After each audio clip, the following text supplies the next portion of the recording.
Detective Mehul को एक पड़ोसी से फोन आया। पिछले 4 दिनों से सभी 4 घरों को लूट लिया गया था। वे उन्हें दत्तलंद दामपद और दौसामत के घर थे। शाम रयाम केविन मेहुल को संदेह था कि आज एक और नोटबंदी ने 4 अन्य लोगों थे, दसंभव और दत्तवत और दचमचत और दुप संवत। क्या आप अनुमान लगा सकते हैं कि आगे किसका घर लूटा जाएगा? 10, 9, 8, 7, 6, 5, 4, 3, 2, 1। पहली डकैती सैम के घर पर थी। सैम के नाम में किसी ने बेला के बुटीक से एक बहुत महंगा फर लूट गया। उसके बुटीक का ताला बरकरार था। उसका मतलब है कि चोर की एक चाबी थी। बेला ने तुरंत जासूस मेहुल को बुलाया। बेला ने मेहुल को सूचित किया कि केवल 3 लोग के पास कुंजी तक पहुंच सकता है। मेहुल 3 लोगों से पूछताछ करता है। एम्मा, मैं अपने प्रेमी के साथ थी और मैं शाकाहारी हूँ। मैं फर नहीं पहनती।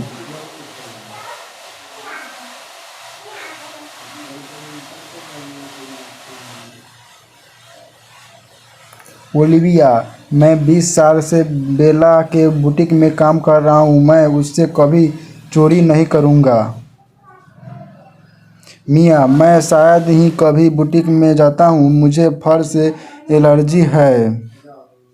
क्या आप चोर की पहचान कर सकते? 10, 9, 8, 7, 6, 5, 4, 3, 2, 1। मिया ने कहा कि उसे फर से एलर्जी है, लेकिन उसके पास एक बिल्ली है।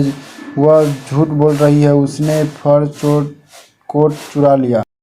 एम्मा काम करने के लिए अपने रास्ते पर थी जब कोई पीछे से आया तो उसके फर्श को पकड़कर भाग गया। इस प्रक्रिया में उसके चश्मे फर्श पर गिर गए और वह चोर पर एक नज़र डालने में सक्षम नहीं हो पाई। उसने जासूस मेहुल को तुरंत बुलाया और उसने 3 संदियों को पहचान की। इन संदियों पर एक नज़र डालते हुए क्या आप अनुमान लगा सकते हैं कि एम्मा के फर्श को किसने चुराया? आंसर बताइए। 10, 9, 8, 7, 6, 5, 4, 3, 2, 1। चोर आर्या पर्स चुरा लिया और बहुत जल्दी दूर चला गया। ए ने एड़ी पहनी हुई है और बी में प्लास्टर है। दोनों जल्दी नहीं चल सकते। चोर बीए है। एक कॉलेज में चोरी हुई थी। डिटेक्टिव मेहुल मामले की जांच करने के लिए आया था। 3 संधि थे। मेहुल ने इन तीनों संधि पूछताछ करता है और पूछे कि वो क्या कर रहे थे। सर, मैं वॉशरूम में था और बाहर आने के बाद इसके बारे में सुना। तो अच्छा, मैं कैफ़े में था, वेंडिंग मशीन से चिप्स खरीद रहा था। सर, मैं अपनी माँ से बात कर रहा था। क्या आपको पता चल सकता है कि इन तीनों में कौन चोर है? सोचिए और अनुमान लगाइए।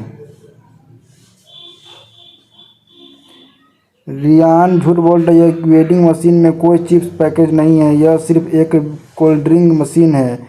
वह घबराकर झूठ बोला। नाताली बहुत भूखी थी, इसीलिए उसने दोपहर का भोजन करने के लिए ब्रेक लिया। वह अपना दोपहर का भोजन लेने के लिए फूड रेफ्रिजरेटर में गई।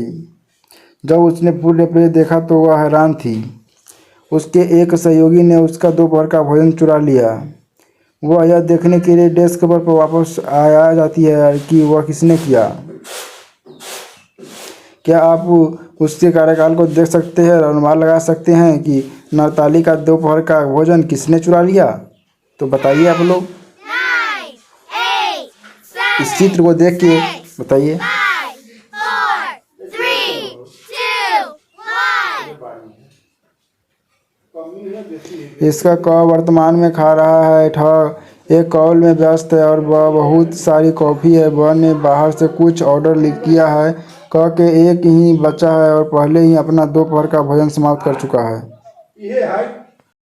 लंदन के एक संग्रहालय में एक रियर डायमंड शूज का प्रदर्शन किया गया था। अगले दिन जूते चोरी हो गए। इस मामले को हल करने के लिए मेहुल के गधे जेम्स को बुलाया गया था। जेम्स ने संग्रहालय के प्रवेश और निकास फुटेज की जांच की और चोर पाया। क्या आप इस फुटेज को देख सकते हैं और पहचान कर सकते हैं कि चोर कौन है? तो इसका आंसर बताइए। चोरी बी ने लड़की है। प्रवेश और निकास फुटेज के बीच उसकी ऊंचाई बढ़ गई। उसने उन्हीं हीरो के जूते पहने हो सकते हैं छोड़ दिया।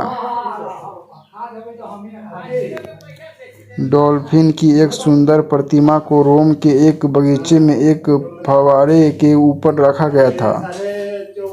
बहुत से लोग उस प्रतिमा का दौरा करने लगे थे। एक दिन किसी ने उसे चुरा लिया। मेहुल के सहायक जेम्स बगीचे में थे। वह तुरंत फव्वारे के पास आया और देखा। उन्होंने 4 लोगों पर संदेह किया और उसने पूछताछ की। चैंडलर, मैं कार्यालय पहुंचने की जल्दी में था। मैं आमतौर पर इस बगीचे का मार्ग लेता हूं। क्या कि यह मेरे कार्यालय का है?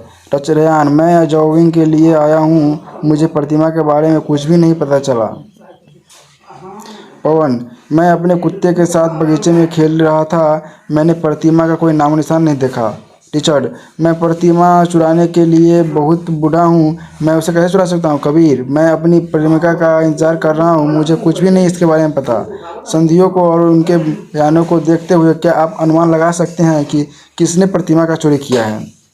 तो आप लोग इसका आंसर बताइए।